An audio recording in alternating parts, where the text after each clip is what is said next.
Good morrow, good morrow. Don't give me It's any more shit about the Opal, okay? well, you brought it up now, so now I have to. Ah! I could just literally, and what I'm telling you, my brain refuses to accept Moonstone because the amount of times I've made that mistake is a little alarming. You think it should be an opal? It should honestly, I sent you the picture of the opals. It would be cooler. It would Blood Raven, if you're listening, and I know you are. I know you are. I know you've got spyware on this app. Like, make it an opal, man. Next time you're doing something like that, make it an opal. Oh, Just to know. that was really a missed opportunity. You know, while Uh, everyone's talking uh, about Chinese spies, we could have been talking about Blood Raven yes. because he. How many eyes does he have? 1,000 dies and one. That's always funny. The Honestly, I love that we're always reflecting on that. Like anytime somebody is talking shit on Bloodraven, Dunk's like, "How many eyes does Lord Bloodraven have? What's he call it? Like what is the saying that Egg heard and where did Egg hear it? Egg heard it back somewhere when they were in I don't the remember. like maybe he said I want to like no, he didn't hear it in old. I think he said he heard it in Old Town. I want to say Old Town. Because he's like, what's the saying that Egg heard in Old Town? How many eyes does Lord Bloodraven have? Yes, it's like a riddle or a joke or something. What's the riddle? Or yeah, it's like riddle or saying. Like Dunk calls it something, but I believe they heard it in Old Town. Mm. Hi Juan, what do you think Blood Raven's goals are? I think, me personally, I think he's being used by the children, but that's Oh like yeah. fan fiction. Well, it's so hard. It's so hard to pinpoint that because like it's very clear from early on in the story, like in Dunk and Egg, you can tell that Blood Raven has an overall picture with where he wants to go and what he wants to do. It's just like, what is that exactly? Well, like I think he does have this. Will do whatever that he thinks is right kind of mentality. And by right, I mean like I think he really does think he's like Varys in a way, in that he does, in his own way, care about stability. But I don't think um, he cares about House Targaryen. I think he cares about. I think he knows the prophecy. I think he knows. I don't know how he knows, but he definitely knows. yeah, And he serves power, I think, and that's where he. So I think he's in the mindset of doing the things that nobody else can do because they need to be done. yes, That has gotten to like I think he just got recruited by the children in the same way that like Bloodraven is trying to recruit Bran um, to do the right thing. Essentially, he's saving the yeah, world right now, as far as he's concerned. yeah. It definitely does have something to do with the children. I just don't know if he's being used by them or if he's purposefully doing this because he knows that it's the only way to set things right. I think he's being manipulated into it, but I think at this point now he's also just like old man in a tree. Like he's probably, who knows, he might actually be under their control. I don't know, because I just always get funny vibes from the children with the little details that we have, because admittedly we have very little details about them. And to be fair, like if this is all just their nefarious plot, they kind of like they've earned that. Oh, exactly. Considering everything that was stolen from them, like I would be doing the same thing.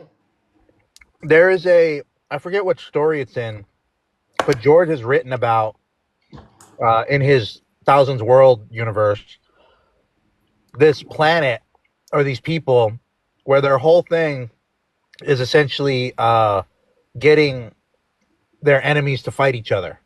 So, like for instance, like if there's like a civil war brewing at between, in a nation they don't like, they'll supply both sides just so they can, make sure that the or help in like the destruction of that society.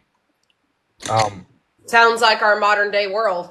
so it's like from that, you think maybe the children are doing the same thing, which is like they're trying to get the others and men to fight because then they can come up afterwards.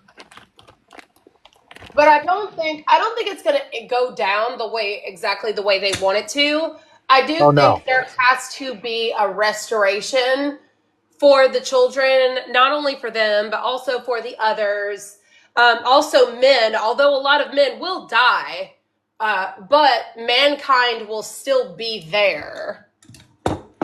Just Yeah. not a lot of them left. Hopefully it's mostly just women left, to be, Mm. be honest.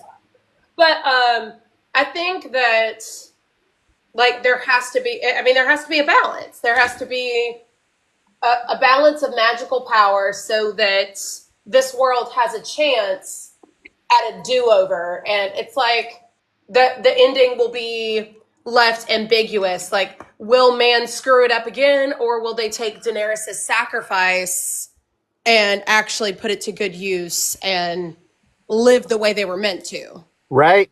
Her profile picture is so fucking cool.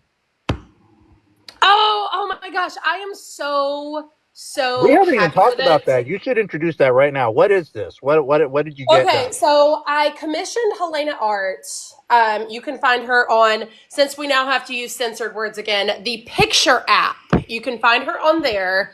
Although I think a lot of artists are going to be moving over to Tumblr just because of all the meta and AI crap going on over on Instagram. Sorry, said the bad word.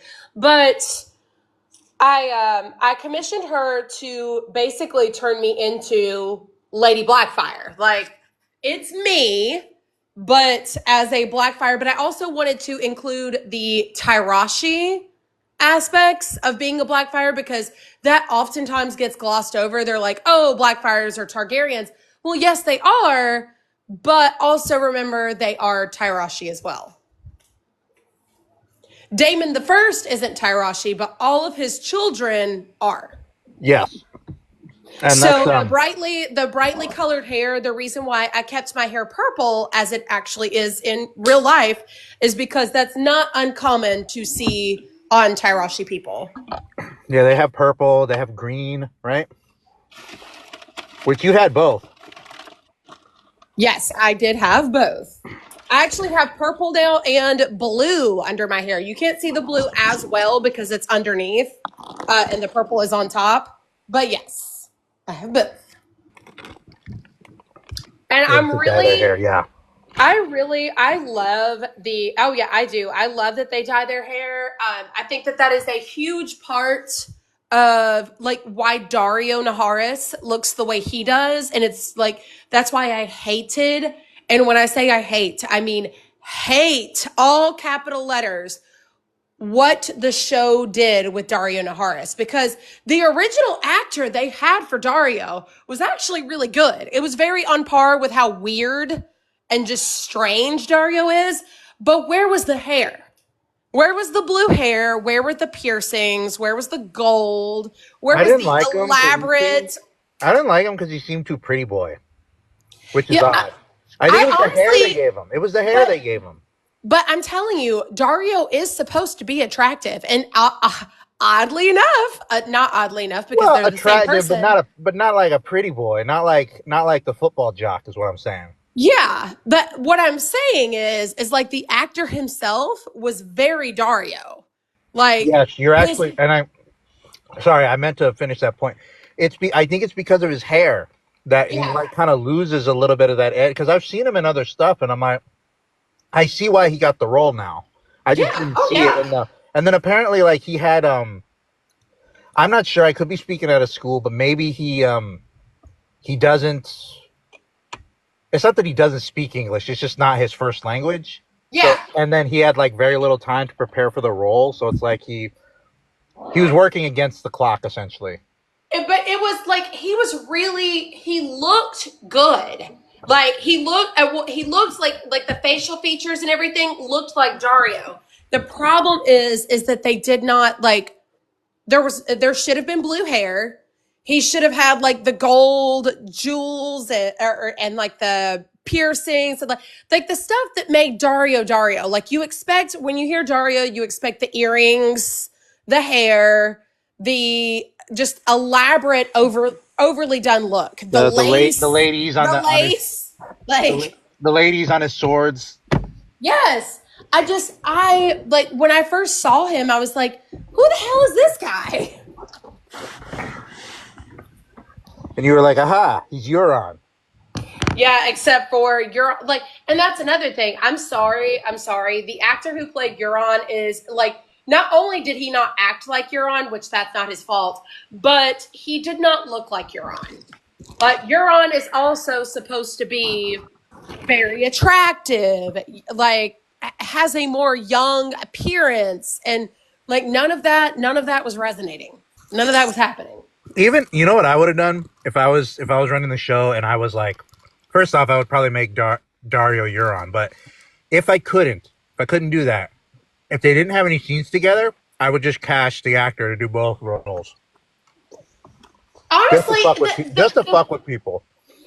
just to make it like literally leave it. If you're not going to like stand on it and say definitively, then leave it a mystery. Make people wonder. Honestly, but this goes back to what we've always talked about is that like them making a show out of an unfinished series, which normally you would say is fine because the Harry Potter movies were like started before the series was finished. But you have to think about J.K. Rowling's style of writing is very simple and very childlike. And it's not like it's difficult to peddle those books out, especially They're there also towards the just end when her writing was getting more and more sloppy. they're not they're Um, not they're I shouldn't compare those because like yeah, you're right like you're saying, we're completely different. She like the she amount is of way the more world sloppy. building. She is way more sloppy. Like this is the funniest thing. Sorry to get on a tangent. J.K. Rowling's writing style. So, you know, Prisoner of Azkaban happens. Yeah. And we have the whole thing with the time turners. Hermione gets to use a time turner, and they use a time turner in the climax. They go back in time, save Buckbeak, and do all the thing, blah, blah, blah. Then she writes Goblet of Fire, and she writes a situation where, like, hey, why didn't somebody just take the time turner and just go back and, like, save Cedric? Why does Cedric have to die? And then she's like, okay, fine. There's no more time turners. And how do I know this? Because all the time turners are on this one shelf, and that shelf gets hit in the final fight of the 5th book. No more time turners. So stop sending me letters. Yeah, I mean, listen, all she could have said, all she had to say was if like it I mean, she says it in the 3rd book as well, like messing with time and doing stuff like that can have really disastrous effects. Like Or it's just that's like that. It's literally like a wizard did it, or like there's not enough magic, or whatever. Or do the there are actual certain respectable laws thing, in magic. or do the actually respectable thing and just say, "Shut up, nerd," and buy this other book. See, that's exactly like see, that's exactly like Phil said. Hey, Phil said in the comments that he's just generic. Like, yes, Yes, that's yes, when I think Dario. I want Dario to be flamboyant. I want you to wonder about this man's sexuality. Like, is he gay? Is he straight? Is he bi? You know what? Like, That's what is I he think. pan? Like, That's you're supposed to just keep guessing with who he is as a person and how he presents himself as a person. Like, it's not just his physical appearance, but it's also the way he acts, the way he talks, the way, like, all of his mannerisms. You're supposed to question everything about this person. yeah. I think that's what I meant when I was talking about why I think he didn't look right, because I Yeah, didn't. you're not like But honestly, he's that's not not on the supposed to be actor pegged really. out of a crowd. Like That he's not supposed to be like blending in with the crowd. You're supposed to be able to see him in a crowd and be like, "Oh, there's Dario." I don't know if the High Tower will be destroyed. I don't. The I reason I think say that is because I so. don't feel like it's been. Nobody's been to the High Tower yet. You know what I mean? I We think haven't been. I think Old Town in general. I don't think it'll be like it's obviously not Euron's only goal because Euron Dario wants to Like he maybe wants world domination. He maybe wants old you to. maybe I'm Old sorry. Town as a whole will be like decimated, and maybe the High Yes. Tower will be. But like, I don't. The High Tower is not like Winterfell. It's not like Harrenhal. It's not even like Storm's End. Like places we've been and been inside of, and like you get stories and things. Like I just don't see the High Tower. Like if it got destroyed, it would feel very tacked on. I think, and I don't think that's George's style. No. I think that I think Yeah, the irony of the only thing that Euron will really truly when they accomplish when they will blow on be Dragonbinder, it turns out it'll actively activate the High Tower into a kaiju, and then it gets to fight with the Titan of Bravos across the Narrow Sea. That's true. That's what it's gonna be. exactly. I honestly just think that it's the irony of Euron's only real accomplishment being decimating Old Town, which needs to be done, will be hilarious. Yeah, his whole thing happening there seems like a very convenient way to speed up the destruction of two of the pillars that are holding back Westeros, which are the Faith and um the Citadel. And it just seems like all those problems like coming back to haunt them essentially with like, you know, Euron's gonna do something very uncontrolled and magical, Mm-hmm. and it's the Citadel that's basically been keeping people from understanding magic. Exactly. So it's just like, and then also he wants to become a god and destroy all the gods. Meanwhile, we've never actually really seen if the Seven actually do anything. The only thing we have is what people call gods, which is probably just magic. But at least the only gods that we're speaking are R'hllor and the Great Other, essentially. But like I Yeah. said, those are probably just fire and ice. Yeah. So I think Euron going there and like doing a bunch of bad stuff has the added like consequence of furthering the thematic story of the series, I think. Which I think is I good. I think agree. that's why we're all like so excited about what's gonna happen there because it feels right. Yep. And it has to happen. I mean, we have to have that. That's one of those things where I am for sure. I have no doubts. See, if Rhaegar had won, how do you think House Tully would be punished? They had no reason to rebel. Hmm. Okay, hold on. I got to think about that.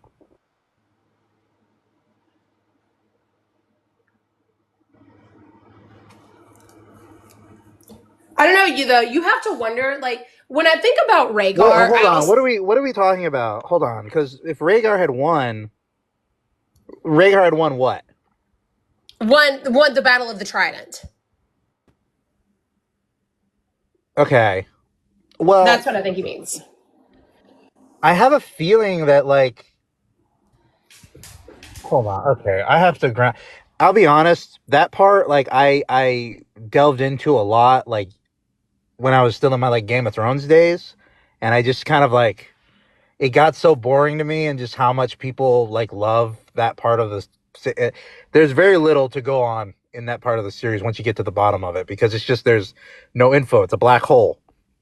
But Rhaegar, because we have to think about what's tripping me up right now is trying to think about like who was Rhaegar actually fighting for and against at the Trident, right?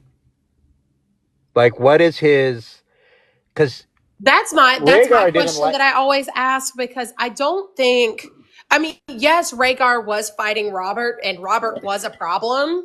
However, like Rhaegar was also against Eris, and like I mean, he tells Jamie that things are going to change when he gets back. That like, and that's essentially what we're kind of led to understand is that Rhaegar had intended on throwing Eris a while ago. Like at the tourney at No, Harrenhal the was tourney. supposed That's to right. The be tourney at Harrenhal was is. was supposed to be where he took that. And then instead, it was going to be after the Battle of the Trident, once Rhaegar won, he was going to take the throne from his father by force. And I don't know, but I think if Tywin, obviously, if Rhaegar had won, that was the plan. That he had probably already discussed this with Tywin, but Tywin being Tywin, he was waiting to see who won. He was waiting to see if it was Robert or Rhaegar. Had Rhaegar won, the whole point would have been to team up and overthrow Aerys. Yeah, like I'm not sure, but it seems like basically Robert's rebellion was Rhaegar's rebellion at one point. Yes. Yes. And that basically just the Mad King provided this the pretext for everybody to do it, and Jon Arryn basically made the call. Yeah. Because that's what they're doing at Harrenhal. It's like White Walls. They're planning, right? They're yes. I also think multiple plans were happening at once. I think that the Starks and the Aarons were plotting against Rhaegar. I really do. I think that Southern ambition. I think at some point in time, Lyanna told Rhaegar. I don't know why she would have. I don't know why she would have betrayed her family, but she did. I don't think Rhaegar and Lyanna, like at least the way I've always thought about it, I don't think it has anything to do with the plot or with the plot of overthrowing the king. I think it really is like something that came out of left field that wasn't supposed to happen. You know? So it's like the love story is kind of like the fictional, like. But the love story is also what destroyed everything. I like the idea that maybe Lyanna was looking into the same kind of stuff that Rhaegar was, and they just like hit it all, like, you know what I mean? Yeah, they saw it in their Tinder profiles. I don't see her just believing that out of nowhere. I think she learned about it, and then he also knew about it, and then that's how it came to be, because she didn't even want to be with Robert because Robert is a lech, but he's also not married, and Rhaegar was married. The only reason I could see Lyanna hooking up with Rhaegar was because of some kind of fate and prophecy stuff. That's true. I didn't even think about that. I feel like that detail you just brought up, that's meant to make you think, I think that Rhaegar kidnapped her. But it can easily say something else, which is that she knew the project that he was building and she was essentially helping. Yes. I don't see her running off with a married dude for funsies. Yeah. I agree. So I think that there was obviously much more to it than that, because she and Ned had that conversation and she said, Robert will never be loyal to me. He's already got a bastard. Don't even try to lie about it. I know. And she did not want to marry him. And I don't think that she ran off with Rhaegar because she was trying to escape Robert. Like, that is a very common misconception. That did not happen. No. She ran off with Rhaegar because she believed what he believed and that they were doing something for the greater good. It didn't have anything to do with that. And I saw somebody that I'm familiar with and you're also familiar with, who, talks about like Dany killing the slavers was wrong and all that stuff. Like, he was talking about how polygamy exists and that Rhaegar, like, that Jon is a legitimate Targaryen. And I even commented on there and I was like, no, he's really not, though, because if you're telling me Maegor with the biggest, baddest dragon could not get the faith to acknowledge his plural marriages to the point where he had to stomp out the faith militant, but Rhaegar's going to do it with what, a harp? Is he going to throw his harp at him? Like, no. Yeah, the point to Jon's story, like, do I believe that R plus L equals J? Yes, 100%, 100%. You'll never be able to convince me that that's not true. However, Jon is a bastard. He is a bastard. He's always been a bastard. The entire point to his story is him being a bastard. It's very important to his story that he's a bastard. Like, stop trying to make Jon anything more than what it is. If anybody believes he's anything else, like his parentage, his lineage doesn't make him legit. Like, this is one thing that that I think people don't understand or they don't want to is that in the series, part of the thing that George is writing is how much stock and belief people put in lineages and how much that is bullshit. Because like Stannis is the fucking rightful king. He's Well, he's the old he's the oldest. You know, if Joffrey's illegitimate, yeah, and it all Stannis is the depends king. on that. So why does Renly have so many people around him? And it's because lineage, blood, it really doesn't matter at the end of the day. Even to the people who say that it matters the most, all that matters is what everyone is willing to go with. And that's Yes, why at the absolutely. time everyone but the rebels is pretty much able to go with Joffrey being a Baratheon. Everybody knows. Everybody knows, right? Mhm. And the fact of the matter is that a lot of people don't remember this part. Like, and this is what I argue with about Catelyn's chapters as well, because people criticize Cat for trusting Petar Baelish. Like, you And can't judge her on what she does not know. Of course, she trusted Lysa. Of course, she trusted Petar. Like, of course, she trusted them. This is her sister, and this is her childhood friend who's grown. Like, she's known, like, from the first she can remember. So why would she not trust what they are saying? This is what I say about Stannis calling the like Tommen, Joffrey, and Marcella bastards. They're not bastards unless he can prove it. And you can't say, oh, they have yellow hair. That well, doesn't work. The um, point is Robert acknowledged them. Robert acknowledged them. In order for them to be considered bastards, Robert would have had to have known, had to believe them, and disowned them. Disowned his children, beheaded them, did whatever. And Ned wasn't willing to do that after what happened to Elia's children.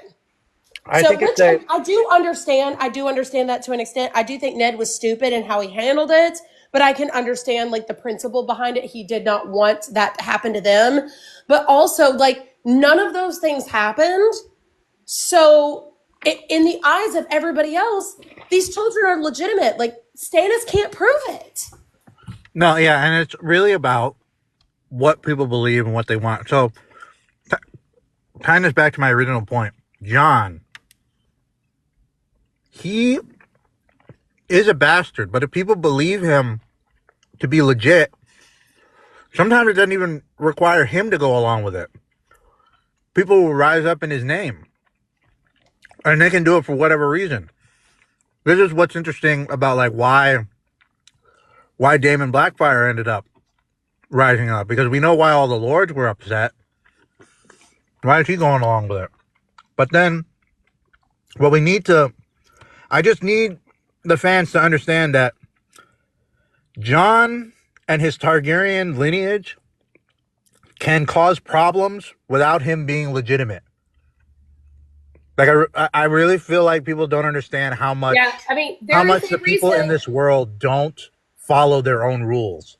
There's a reason why Kat has every reason to be concerned. She is. I'm not saying that. Like, first of all, I don't think that Damon had beef with Daron. I truly believe this in my gut. It doesn't matter if, like, I do think that Damon is legitimate, or that there is a chance that he was, and I also think that he was the rightful king, because I think that Dana was the rightful queen and that she was essentially usurped by her uncle Viserys II. I think it was bullshit. However, setting all of that stuff aside, at the end of the day, Daemon was a threat because he was the most Targaryen. He was the most legit looking Targaryen, a god amongst mortal men. If you listen to the way Sir Eustace describes this man, like, it's with reverence. And I don't think it's just down to Eustace having a crush, although I do think he did. But it really comes down to what they all believed about Daemon, is that he was the most Targaryen of Targaryens. Well, what is Jon? He is the most Stark of Starks. I do not give a shit if he's Rhaegar's son. I don't care. And I do believe he is. However, he is Lyanna's son first. He is a Stark in his looks, in his personality, in his mannerisms, and the way he fights. The everything about Jon is a Stark. The only thing that you could argue is Jon's bisexuality. Like, that is Targaryen, but that can also still be argued as Stark, because look at Ned. I'm sorry, but like there's some bi stuff going on with Robert. And then, I mean, look at the history. Just come on now. What is? Hold on. In the chat. First off, a side note: you really should change your username to Sir Useless Osgray, because that is you. Peop, but in the comments, Yeah, no, and it's not useless. It's Eustace. Show the man some respect. You live under his roof and you eat his food. Show him some respect. in the comment, people think he has an X gene that will turn him into a Targ. What does that mean? I haven't heard that before. I've sort of heard. I've heard of I've him just heard coming that he's back part as Targaryen, Targ, and that's but it. just such. I've heard him coming. I've heard people saying, "Oh, when he's resurrected, he's gonna come back with like silver hair." No, no, no. That is not like, you don't just come back and you're like, "Oh, I have a Targaryen personality now." No, that's not. That's not the point. No, he picks up his Targaryen personality. Where at Winterfell, where he grew up with a bunch of Targaryens, and then and there's Direwolf, which is the sigil for House Targaryen. I And then mean, when he it's just dies and goes into this Direwolf and then comes back out, he's going to be a Targaryen. it's like, really what it comes down to as well is people don't realize, like, when I call Jon the ice dragons are not Right. Valyrian. Okay. Sorry. Answering the chat. Yeah, he'll be more Targ. Okay, I get the idea now. Yeah, I've definitely heard that. Yeah, I like, people try to say that stuff, and I'm just like, even then, like, me saying that Jon will come back as like a metaphorical ice dragon. Ice dragons still are not Valyrian. It's northern magic, because Jon is the most northerner, and that is the reason why Kat is so concerned when Robb wants to make him his heir. Okay, So, Moon Maids, thoughts on the six suitors? What is this? What is the six suitors theory? I'm actually not familiar with that. Ashley, do you know what that is? I do not. Yeah, But so educate us, please. Back in the chat, let's see. He's too pretty for a northerner, so that's the target him. Yeah, we hear that. We hear that. Yeah, definitely. He's got a more feminine face than. But at the but same I will time, say he this though, looks. like, look at Lyanna. Like, Yeah, we always hear Arya Horseface, but I mean, but you also hear them say that she looked like Lyanna when she was that age. So yeah. eventually Stark women can grow up to be beautiful. I mean, there is a reason why Bale the Bard ran off with Lord Stark's daughter. Well, he didn't run off with her; he brought her down below. But there's a reason why he said that that was Lord Stark's most beautiful winter rose. I mean, she was beautiful. Come on now. Oh, this right. Okay. I sort of remember. I sort of remember that. Oh, I okay. don't I know the got ins it. and I outs got of it. it. I The don't. thing with Sansa. Yeah. All the surnames of Sansa's betrothed are there. I mean, hmm. Well, the thing to think about is like, I'll have to look at that because like George, that's something that George, like, I don't know, like you could. Those are the kinds of theories that I'm like, damn, like there might be some because like I don't know, there's so much that George does where he like just puts two people together and then later on you find out, oh yeah, they were scheming. Um, yeah, the champions, on his side, right? Okay, man, I did see that, and I've also this is not the same at all, but like I think there's the theory that he gets visited by the seven before the trial. Oh, Um, really? Yeah, you got to go through the text, but there's like the few people who talk to him, but there's like mentions of like there's like a young woman, there's an old man, there's the old woman, there's like there's this theory that like essentially he's meeting the seven and they're like giving him praise before he goes.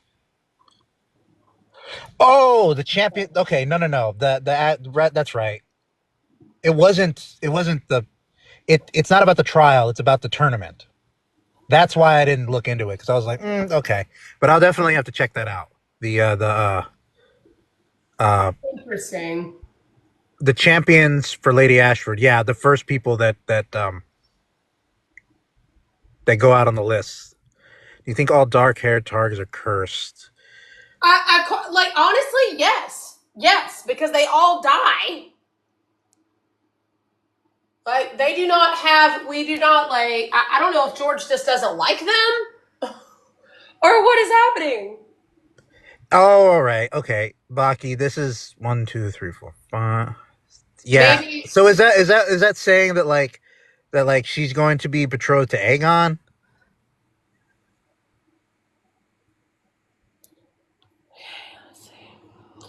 Because that's the only Targaryen I can think of her being betrothed to, quote unquote. So Sansa being betrothed to young Griff. I Oh don't know why we right, said some people Griff. say it could Griff. be John too, but I don't know. John and Arya were supposed to hook up. So if John and Sansa hook up, I don't know, George. I think I'm gonna have to stop reading. I really do think that. I think that it's about John and Daenerys. I would really rather it be about John and Satin. I mean, maybe we could get just a pinch of that, George, please. Yeah, polycule with Dario and Danny.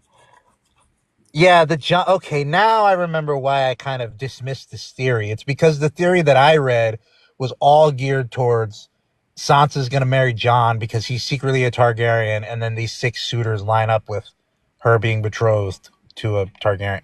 Anyways, Yeah, I am sick and tired to death of the whole. Oh, John's out of going to that be theory, it would a have to be Targaryen. Aegon. That's the only thing that would be like satisfying. But even then, it's like I feel like Aegon's going to have way more to do with the Reach than the Riverlands. Yeah. I think if anything, like there might be a chance for Aegon to be betrothed to Ariane Martell.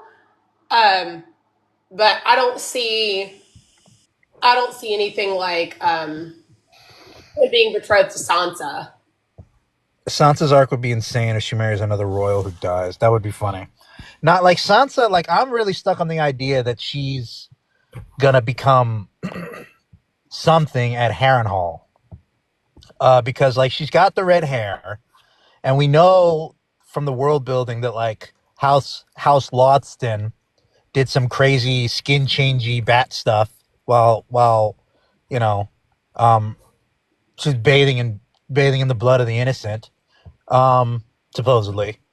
But that the Lodstons disappeared into House Went, which then gave us Catelyn Tully. So you see the line between from Harrenhal all the way to Sansa, and the fact that she's with Peter Baelish, who is the Lord of Harrenhal, right? Yeah. And it seems to be heading that way. So it's just kind of like I don't know. Like I feel like there's something. I What's feel Sansa like no gonna matter war? what, A I falcon feel or a like no bat? matter what we're going to get from Sansa in Winds of Winter is going to be very dark. It seems to be the direction George is going with that, and I'm excited for it. Yeah, Sansa has yeah, Sansa's grandmother is a Went, right? Yeah. Yeah, Catelyn's mom is a Went, but you only know Yes. that in the appendix, and then you figure that House I can never say this right. House Lothston can never say it right. Uh, their sigil was a bat, and House Went sigil is 9 bats. So it's like when houses disappear, they usually get folded into another. Like how they're adding the lion to the dairy sigil, right? Yes. Yeah, same thing.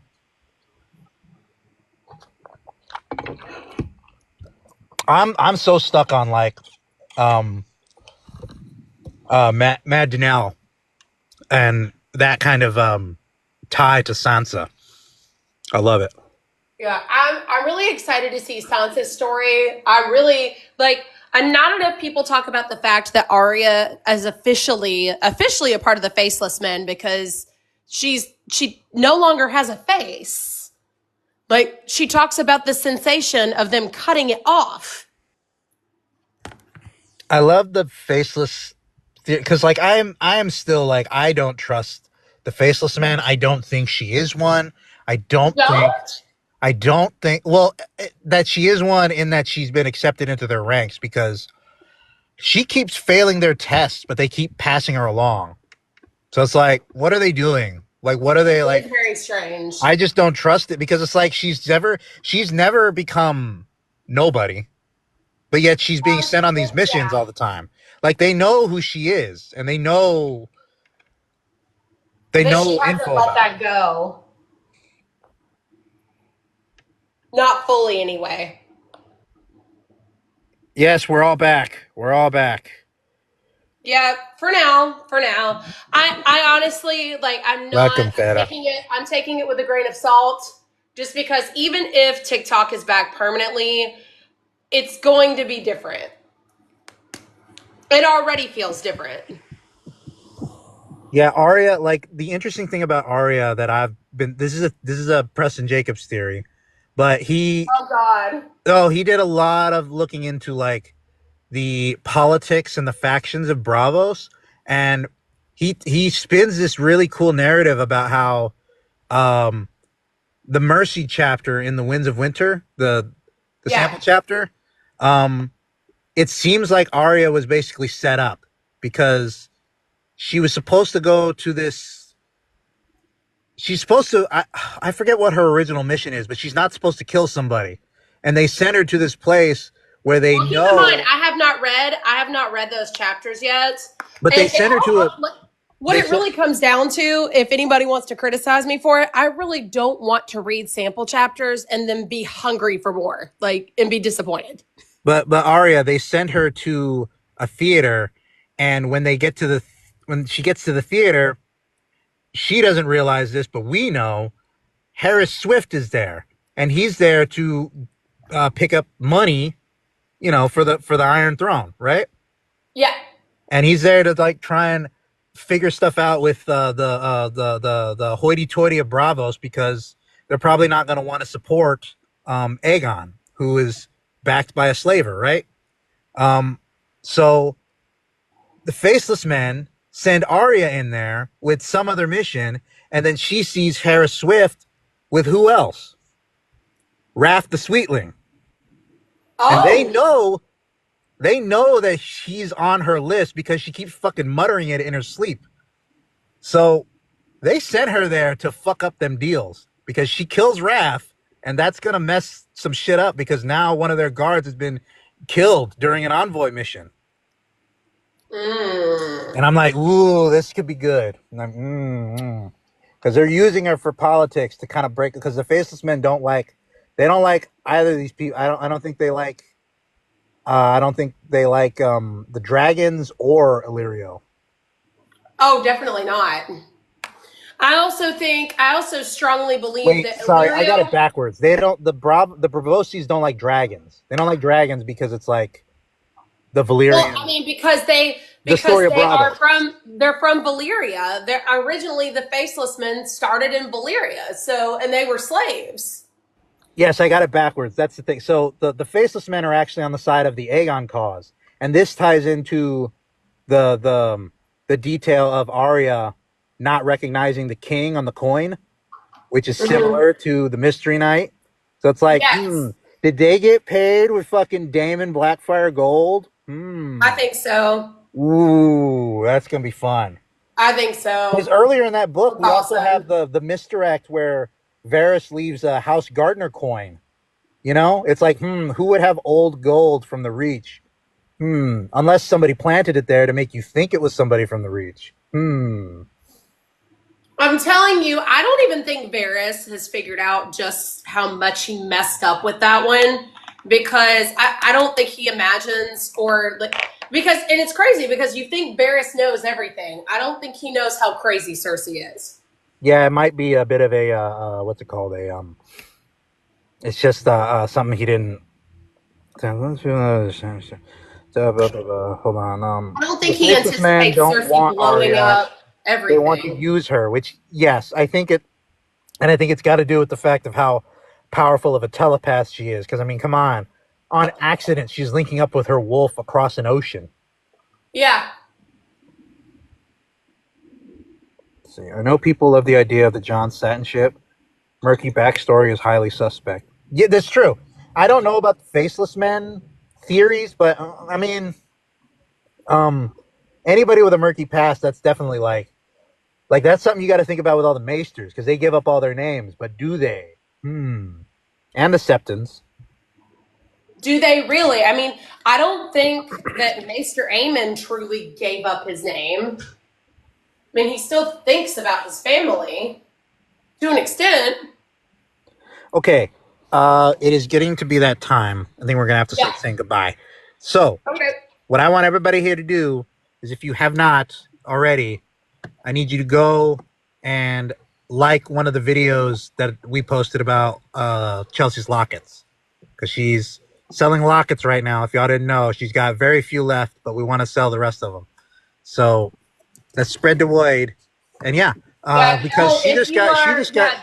There's only, I believe there's only 4 left. Did you get the text? Did you get the text she just sent us? No, I did not. Yeah, she apparently somebody ordered Jahara Morgul. Ooh. I'm like, that's cool. I like that a lot.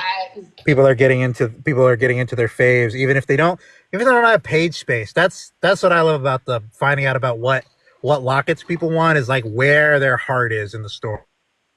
Yeah. So keep in mind it's in like over 20 people's carts. So if you don't pull the trigger soon, you may not get what you want.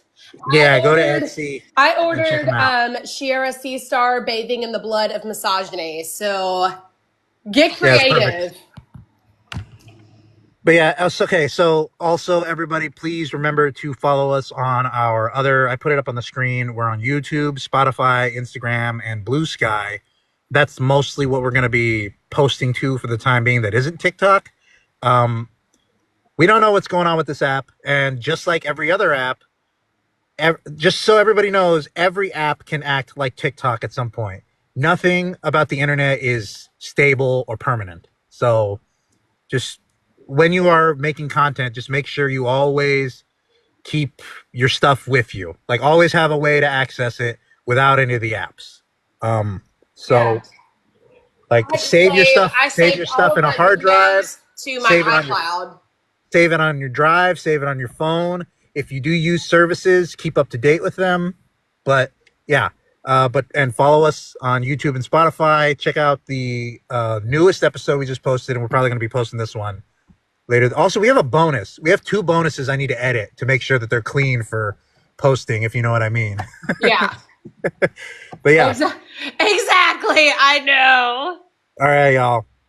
So that's it for us this week. Join us next week. It'll be the same time. Yeah. Or did you say you were going on tonight? I may go on tonight, and in all honesty, like we do have those random lives. I should, warn people, like we have the random lives, and they usually go much longer than these. Yeah, we try to go on consistently every Monday, but yeah, we do go on every now and then, just on. So, but we might be on tonight. So if you're around tonight, be on the lookout. Yeah, because we'll have, I'm sure, plenty to talk about. All right, Ashley. I'll see you in the group chat. Talk to you later, guys. Thanks for joining. Love y'all. Bye-bye. Bye.